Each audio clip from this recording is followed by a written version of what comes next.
यह कथा द्वापर युग में वेद व्यास जी महाराज ने 18 पुराणों की रचना करी। ध्यान देना, एक एक बात बता रहा हूं। 4 वेदों की रचना करी, 6 शास्त्रों की करी, 18 पुराणों की करी।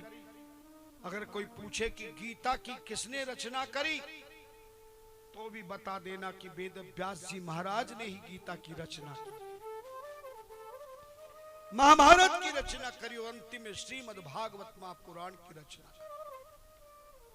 और इन 18 पुराणों को कंठस्थ अपने परम शिष्य को कराया। उनका नाम नहीं लिखा, उनका नाम नहीं लिखा, लेकिन उनकी जाति का उद्घोषण किया गया। सूत जाति की थी। सूत जाति किसको कहते? सूत कहते धागे को। और धागे का काम क्या है? फटे हुए को जोड़ना है ना, एक साथ किसी को मिलाना, यही सूत जाति का काम है। द्वापर युग में राजा लोग जब शिकार करने जाते थे, उनको किसी भी जाति की कोई भी कन्या पसंद आ जाती थी, उसी से राजकुमार विवाह कर लेते थे। अर्थात एक जाति से दूसरी जाति से जिस पति और पत्नी का विवाह हो जाता है, और 2 जाति के पति पत्नी होने पर जो संतान पैदा होती है, उसका नाम सूत कहा जाता है। क्या कहा जाता है? अर्थात वो दोनों एक धागे नहीं है, दोनों धागों में बंधा हुआ है, जोड़ा हुआ है। जबकि एक जाति से अलग अलग गोत्र में विवाह होने वाले को कभी सूत की आवश्यकता नहीं पड़ती। वो अपने कुल और खानदान के अंश से पैदा हुआ है। उन्हीं सूत जाति वालों जो पैदा हुए राजाओं के यहां, तो उन्हें घुड़साल दे दी, घोड़े पालने का नियम बना दिया। पहले गाड़ी बैटर स्कूटर नहीं था, तो बैलगाड़ी चलती थी, रथ चलते थे। शुरू में तो रथ हाँकते थे। शादी में पालकियां चलती थी, तो रथ बनाने का काम और रथ को चलाने का काम सूत जाति को दे दिया। लेकिन जैसे जैसे समाप्त हुई, उनका कारोबार कम हो गया, क्योंकि लोगों ने बैलगाड़ी बना ली, ऊंट गाड़ी बना ली, घोड़ा गाड़ी बना ली। जब ऊंट गाड़ी घोड़ा गाड़ी बन गया, तो फिर रथों की क्या जरूरत थी? रथ बनना बंद हो गया, घोड़े बिकने बंद हो गए। तब सारे सूत जाति के लोग घबरा गए। सभी सूत जाति वेद व्यास जी महाराज के पास गए। आप हमारा कोई रोजगार बताइए महाराज। तो उन सूत जातियों को ही अलग अलग काम दिया गया, लोगों की सेवा में लगा दिया गया कि दासी बनके, दास बनकर के आप राजाओं की सेवा करो। लेकिन उन्होंने कहा, महाराज आपने जो 4 वेद लिखे हैं, कुछ ब्राह्मण देवताओं के लिए, आप जैसे लोगों के लिए 4 वेदों में लिख दिया कि ब्राह्मण के अलावा ना वेद पढ़ सकता है, ना वेदों को रख सकता है, ब्राह्मण के अलावा कोई वेद सुन नहीं सकता। ऐसा वेदों में जब एक नियम बना दिया, तो सारी जाति के लोग दुखी हो गए कि हम धर्म कर्म कैसे करेंगे, हमें तो पता ही नहीं। तब वो संतों के पास गए। सारे संत और भक्त, समस्त जाति के लोग वेद व्यास जी के पास पहुंचे। महाराज वेद तो हम पढ़ नहीं सकते, लिख नहीं सकते, देख नहीं सकते, तो आगे चल के तो कलयुग आएगा, वहां तो अधर्मी वैसे ही होंगे, फिर धर्म कर्म कैसे होगा?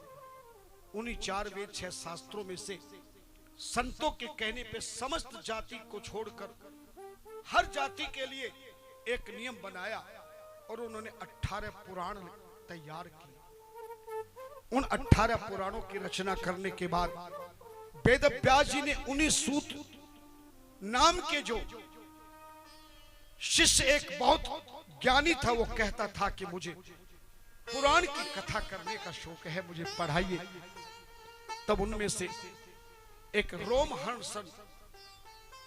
रोमहर्षण नाम के सूत, जिनका नाम रोमहर्षण था, उसको पूरे 18 पुराण का कंठस्थ करा दिया वेद व्यास। उसी रोमहर्षण की बेटा हुआ, वो भी उस समय आता था अपने पिता के साथ।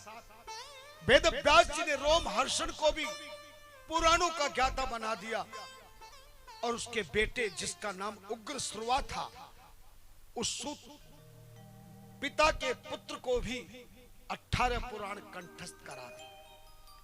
और एक बार सौनक आदि 88,000 ऋषियों ने एक स्थान की स्थापना की, जिसको आज भी आप जाते हैं, नैमिषारण्य तीर्थ बना। सौनक जी बहुत बड़े ऋषि थे, उनके 80,000 शिष्य थे। वो ब्रह्मा से बोले, हम 12 साल का एक यज्ञ करना चाहते हैं, कौन सी जगह है जहां यज्ञ करें हम सफल हों। तब ब्रह्मा ने अपनी शक्ति से एक चक्र दिया, जिसे पहिया होता ना, लकड़ी की गाड़ी का पहिया देखा होगा, चक्र वाला। और ब्रह्मा ने वचन दिया, इसमें से एक जरा सा रेस भी टुकड़ा गिर के जहां गिर जाएगा, ये रथ वहीं पर पृथ्वी में समा जाएगा, उसकी जगह पे तालाब पानी का निकल जाएगा। बस उसी के किनारे किसी पेड़ के नीचे बैठकर आप अपनी झोपड़ियां बनाकर 12 साल का यज्ञ करना। चक्र को लेकर के कई सालों तक चले, और जहां वो चक्र गिरा, सबसे छोटे किसी भी हिस्से को निमिष कहते हैं। क्या कहते हैं? निमिष मानी जो दिखाई भी ना दे, छोटे से छोटा टुकड़ा। जैसे चक्र का निमिष गिरा, चक्र विलोप हो गया, तालाब निकल गया। वहीं पर सौनक ऋषि ने अपने 88,000 ऋषियों की झोपड़ियां बनाकर वही यज्ञ करना प्रारंभ कर दिया। और उस स्थान का नाम, पहिए में से क्या गिरा था, जोर से बोलो, निमिष। और जंगल को आरण्य कहते हैं। जैसे तुलसीदास के 7 कांडों में है ना, आरण्य कांड, जंगल की कथा आरण्य कांड में दी। आरण्य का मतलब होता जंगल, और निमिष का मतलब छोटा सा टुकड़ा। एक छोटा सा टुकड़ा जंगल में गिरा, इसलिए दोनों को मिलकर वो निमिष था, वो आरण्य था, दोनों को मिलाकर उस स्थान का नाम नैमिषारण्य पड़ गया। नैमिषारण्य में जब यज्ञ प्रारंभ हुआ तो 5 वर्ष का यज्ञ पूर्ण हो गया। सौनक जी ने देखा कि यज्ञ तो सुबह 12-1 बजे तक होता है, आज के समय के अनुसार। उस समय घड़ियां नहीं थी, दोपहर तक होता था। सुबह 7 बजे से लेकर मध्याह्न तक यज्ञ होता, फिर भोजन करते, फिर लेट जाते। लेकिन जब संत उठते तो आपस में दुनिया की बात करने लग जाते थे। 4 आदमी कहीं खाली बैठ जाओ तो भगवान की बात नहीं करेंगे, या तो किसी की बुराई करेंगे, या किसी की भलाई करेंगे, या किसी की चुगली करेंगे। शमशान में मुर्दा ले जाओगे, जब तक पैदल चलाता रहेगा तब तक तो राम का नाम बोलोगे। शमशान में जैसे ही चिता पर आप मुर्दा डाल रखोगे, आग लगेगी, तुम बैठ जाओगे देखना, वह राजनीतिकरण शुरू हो जाता है। कौन सी पार्टी बढ़िया, कौन सा नेता बढ़िया, कौन सा भी नेता बढ़िया। जब आदमी शमशान में नहीं डरता है, याद रखना हमारे जीवन में डर नहीं है परमात्मा का, आज इसीलिए हम दुखी हैं। धन्यवाद। तो सौनक जी अपने शिष्यों को लेकर के किसके पास गए? वेद व्यास जी महाराज के पास गए, और जाकर के सभी ने मिलकर वेद व्यास जी महाराज का प्रणाम किया, प्रार्थना की। और प्रार्थना करने के बाद उन्होंने कहा कि हम सुबह तो यज्ञ करते हैं, लेकिन मध्याह्न से लेकर रात्रि तक कोई काम नहीं है। यह संत संसारिक बातों में लग जाते हैं। हम चाहते हैं आप हमें सुबह तो यज्ञ हो, और दोपहर के बाद से हमें भगवान का कोई सत्संग मिल जाए, कथा मिल जाए। हे वेद व्यास जी, आपने 18 पुराण लिखे हैं, और पता है कि आपके पिता और पुत्र दोनों शिष्य बने हैं। आप हमें पुराण की कथा सुनवाइए। तभी पिता उग्र जो रोमहर्षण थे उसको बुलाया वेद व्यास ने, और कहा कि जाओ उस तालाब के किनारे पर जो बरगद का वृक्ष है, मिट्टी की व्यास गद्दी बनाकर कुसा का आसन बिछाकर सभी संत कुसा के आसन पर सामने बैठेंगे और रोजाना जब तक यज्ञ चलता रहे एक एक पुराण की कथा तुम सुनाते रहो। तब सूत जी महाराज ने स्वीकार कर लिया। कौन से सूत जी? रोमहर्षण।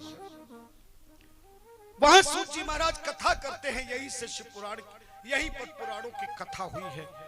उस नैमिषारण्य को आज भी आप जाके दर्शन कर सकते हैं। तालाब के दर्शन, उस बरगद के वृक्ष के दर्शन, आज भी सूत जी महाराज की जो गद्दी पर बैठे हैं वो भी आज कथा करते हैं। उनकी परिपाटी खानदान में चली आ रही है लाखों वर्षों से। उन्हें सूती कहा जाता है। नैमिषारण्य उत्तर प्रदेश में सीतापुर जिले में है। लखनऊ से आप जब भी सीतापुर आदि, हरदोई आदि जाएंगे तो आपको रास्ते में नैमिषारण्य तीर्थ मिलेगा, दर्शन करना। उधर रोमहर्षण जब कथा शिव पुराण की, जब नैमिषारण्य में पुराणों की कथा सुना रहे थे तब महाभारत प्रारंभ हो गया। कृष्ण भगवान को अर्जुन ने ले लिया और उनकी सेना कौरवों ने ले ली, लेकिन बलराम बोले दुर्योधन मेरा जिगरी दोस्त है और अर्जुन मेरा जीजाजी है, मेरी बहन ब्याई है, मैं किसकी और युद्ध करूंगा, मेरे पास तो कोई चारा नहीं। कृष्ण भगवान बोले जब किसी से पीछा छुड़ाना हो तो तीर्थ यात्रा का बहाना करके चले जाओ, कोई बुरा भी नहीं मानेगा। तभी बलराम जी तीर्थ यात्रा करने निकल गए। करते करते अचानक जब नैमिषारण्य में पहुंचे तो क्या देखते हैं कि व्यास गद्दी पर सूत जाति का व्यक्ति कथा सुना रहा है। सोनक जी यजमान बने हैं। 80,000 शिष्यों, काफी संतों की भीड़ है। सबने खड़े होकर बलराम जी को माला डाली, सत्कार किया, आशीर्वाद दिया। मगर कथा की जो ये व्यास गद्दी है, इसका नियम है, इस गद्दी पर बैठने वाले की उम्र नहीं देखी जाती है, केवल ज्ञान देखा जाता है कि उसके बैठ करने वाला। लेकिन आजकल तो 2 ऐसी गद्दियां भारत में बन गई जो अनपढ़ भी बैठ सकता है, किसी भी जाति का व्यक्ति बैठ सकता है। 2 गद्दियां हैं। एक तो व्यास गद्दी। कौन सी व्यास गद्दी? जिस पर कथा बैठ के की जाती है। और दूसरा राजगद्दी। राजनीति में अनपढ़ हो, गवार हो, डाकू हो, चोर हो, लुटेरा हो, वो भी बैठ जाएगा। फूलन देवी को सांसद बना के नहीं बना, बोलो ना, है अंगूठा टेक डकैती करती हुई। भारत के इतिहास में राजनीति में कोई भी मिनिस्टर बन जाएगा, कोई सांसद, कोई विधायक है। वो गद्दी ऐसी है कि कोई भी ले लो, केवल लेने की बुद्धि होनी चाहिए। साम दाम दंड भेद। और व्यास गद्दी पर भी आजकल ऐसे ही बैठने लग गए, जो न जाने क्या क्या सुनाते हैं। जो विषय के लिए बुलाया जाता वो छूट जाता है, फिर भजनों में ही सारा समय लगा देते हैं। पर गुरु महाराज ने मुझे आदेश दिया, तुम्हें ज्ञान जो तपस्या में प्राप्त हुआ उसे देना है। बलराम जी को जब सम्मान नहीं किया, व्यास गद्दी पर बैठे सूत ने, बलराम जी ने देखा कि कथा कर रहा हंस रहा। बलराम जी को बड़ा क्रोध आया। अरे छोटी जाति का व्यक्ति सूत जैसा बैठा हुआ है, हंस रहा है, कथा सुना रहा है। सबने मेरे को खड़े होकर सम्मान किया। कोई नेता भी नेता तुम्हारे पास आ जाए, तुम उसको प्रणाम मत करना, देखा नजर तुम्हारे पे रहेगी। आने दे मेरा समय, तुझे बताऊंगा। तूने मेरे को माला भी नहीं डाली, ध्यान देना। बलराम जी ने तिनकों को उठाया। भारत माता की पृथ्वी पर जो दुर्वा घास का तिनका, ये भी भगवान को चढ़ाया जाता है। चढ़ाते कि नहीं, बोलो ना।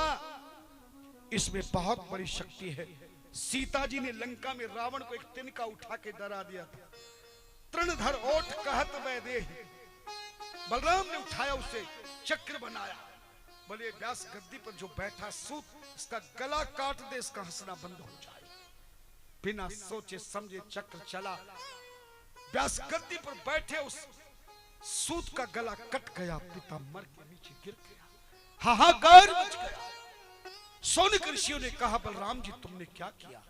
जब व्यास गद्दी की महिमा सुनाई गई कि व्यास गद्दी पर जो बैठ जाता है, अगर उसके सामने उसके माता पिता भी आ जाए तो वो प्रणाम नहीं करता है, गुरु भी आ जाए तो प्रणाम नहीं करता है। व्यास गद्दी को गुरु भी प्रणाम करेगा, माता पिता भी प्रणाम करेगा। ध्यान देना, बहुत सुंदर कथा है जो पहली बार सुन रहे हो। जब ज्ञान हुआ, ध्यान हुआ, बलराम ने कहा मेरा ये पाप कैसे मिटेगा?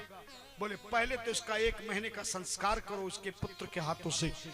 और यही पुराणों की कथा पुत्र ने जान रखी है, उस पुत्र को व्यास गद्दी पर बिठाओ और आज के बाद वचन दो कि जीवन में सबसे बड़ी, भगवान से भी बड़ा व्यास गद्दी होगी, जहां बैठने वाला सतगुरु कहलाता है, ज्ञान देने वाला। तब 1 महीने के बाद बलराम जी ने उनके बेटे, सूत जी के बेटे उग्रश्रवा को व्यास गद्दी पर बिठाया। फिर उग्रश्रवा ने पूरी 18 पुराण की कथा सुनाई। तब निर्णय हुआ, आदि कथा बाप ने सुनाई महाराज, और आदि कथा पिता ने सुनाई, आदि कथा पुत्र ने। अब ये पुराण सुनाने वाले जो संत हैं वो किसका नाम लेंगे? रोमहर्षण का नाम लेंगे कि उग्रश्रवा का नाम लेंगे? वेद व्यास जी ने का नाम किसी का मत लो। जिस गद्दी पर बैठकर कथा होगा वो मेरे नाम से होगी, व्यास गद्दी कहलाएगी। और जो कथा करने वाला बैठेगा वो व्यास कहलाएगा। और व्यास का अर्थ है लंबाई गुणा चौड़ाई गुणा ऊंचाई इक्वल टू व्यास। एक छोटी सी चीज को विस्तार से बता दे, इसलिए हमारे नाम में भी संतों ने व्यास लगाने का आदेश दिया। महंत श्री राधे श्याम व्यास लगता हमें। ध्यान देना, व्यास की डिग्री उसे मिलती है जो छोटी सी चीज को विस्तार से समझाए, नई जगह कम पढ़े लोगों को भी ज्ञान प्राप्त हो जाए, और ज्ञान के अलावा उसका ध्यान कहीं और ना हो, सबका सम्मान करे, संत का, ग्रंथ का, कथा सुनने वालों का, कराने वालों का। ध्यान देना, तब उग्रश्रवा के और रोमहर्षण ने कथा पुराणों की सुनाई। व्यास जी ने कहा ना पिता का नाम लेना ना पुत्र का, केवल सूत जी सुना रहे हैं। क्या सुना रहे हैं? और सूत जी में दोनों बाप बेटे आ गए, है ना? ध्यान देना, जैसे बाप और बेटे,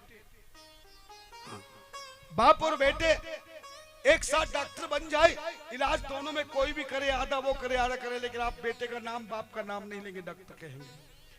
वही सूत जी महाराज ने ये पुराण की, शिव पुराण की कथा सुनाई। और शिव पुराण की कथा को सुनाने के बाद कैसे सुनाई? यही ऋषि सोनक आदि 88,000 नैमिषारण्य तीर्थ में कथा सुन रहे हैं। अचानक सुनते सुनते, आइए आप भी हाथ जोड़िए, जो भी आपकी कामना है, जो भी आपकी आज तक कामना पूर्ण नहीं हुई, हाथ जोड़कर झोली फैलाकर आप ध्यान लगाकर मन में सोच लेना। मैं वचन देता हूं, इन 7 दिनों में भोलेनाथ की कृपा से, गुरुदेव की कृपा से, शिव पुराण की कृपा से, वेद व्यास जी महाराज की कृपा से आपकी हर कामना पूर्ण होगी, हर दुख हमेशा के लिए दूर हो जाएगा। सौनक जी महाराज ऋषि सूत जी महाराज से प्रश्न करते हैं, और यही से शिव पुराण का महात्म्य प्रारंभ होता है। सूत जी महाराज से पूछ रहे हैं, हाथ जोड़िएगा प्रेम श्रद्धा के साथ, मेरे साथ ध्यान लगाइए सूत जी महाराज का। हे सूत महाप्राज्ञ सर्व सिद्धांत विद प्रभो, आख्या ही में कथा सारम पुराणानाम विशेषतः, यदस्ति वस्तु परमं श्रेयसाम श्रेय उत्तमम, पावनम पावनानां च साधनम तद्वदाधुना, एनियत् साधनेनाशु शुद्धात्मा विशेषतः, शिव प्राप्तिर भवेतात सदा निर्मल चेतसः। ऋषियों ने, सौनक आदि 88,000 ऋषियों ने सूत जी से प्रश्न किया, महाराज कलयुग के लोग बहुत बड़ी पूजा पाठ करते हैं, कोई कम करता है, कोई ज्यादा करता है, तीर्थ भी करते हैं, दान भी करते हैं, सारे धर्म कर्म कलयुग के लोग नर नारी करते हैं, फिर भी उस कलयुग में कोई सुखी नहीं है प्रभु। इन कलिकाल के लोगों को सुख क्यों नहीं मिला और किस चीज से मिल सकता है? आप कलयुग के लोगों पर, भक्तों पर कृपा करते हुए हमें वह उपाय बताइए। ऐसा नैमिषारण्य तीर्थ में सोनकादि 88,000 ऋषियों ने सूत जी महाराज से प्रार्थना की। सच बताओ, ये आपके लिए प्रार्थना बढ़िया है कि नहीं? क्या उत्तर दिया? पहले तो सूत जी महाराज ने सोनक जी के सिर पर हाथ रखकर आशीर्वाद देते हुए सारे ऋषियों को धन्य किया। धन्यस्तम मुनि शार्दुल श्रवण प्रीति लाल से अतो विचार्य सुधियास्मि शास्त्र महोत्तमम काल व्याल महात्रास विध्वंस कर्म उत्तमम सैवं पुराणम परमम शिवे नोक्तम पराम। ऋषियों, कलयुग में सभी भक्तों के कष्टों को मिटाने के लिए, रोगों को मिटाने के लिए, दुखों से छुटकारा दिलाने के लिए, जीवन के हृदय में ज्ञान बनाने के लिए ईश्वर की कृपा दिलाने का एक रास्ता है और वो है शिव महापुराण। ऋषियों, जो कलयुग में खुद भी कथा सुने, दूसरों को भी लाला कर कथा सुनवावे, कथा आयोजन शिव पुराण की करवावे, ऐसे भक्तों के कोई ऐसे कष्ट दुख रोग समस्या नहीं जो समाप्त न हो सके। हे ऋषियों, इस शिव पुराण की बहुत बड़ी महिमा है। तभी चरणों में गिर गए महाराज। अगर ऐसी बात है तो आप हमें वो शिव पुराण की कथा सुनाइए प्रभु। हम वो कथा सुनना चाहते हैं शिव महापुराण की। और यही से शिव पुराण की कथा का परिचय देते हुए, महात्म्य सुनाते हुए सूत जी महाराज पहले दिन की कथा को प्रारंभ करते हैं। यह शिव महापुराण, यह शिव महापुराण, यह शिव महापुराण, यह शिव महापुराण, यह शिव महापुराण, यह शिव महापुराण, शिव महापुराण, शिव महापुराण। ओम नमः शिवाय, शिवाय।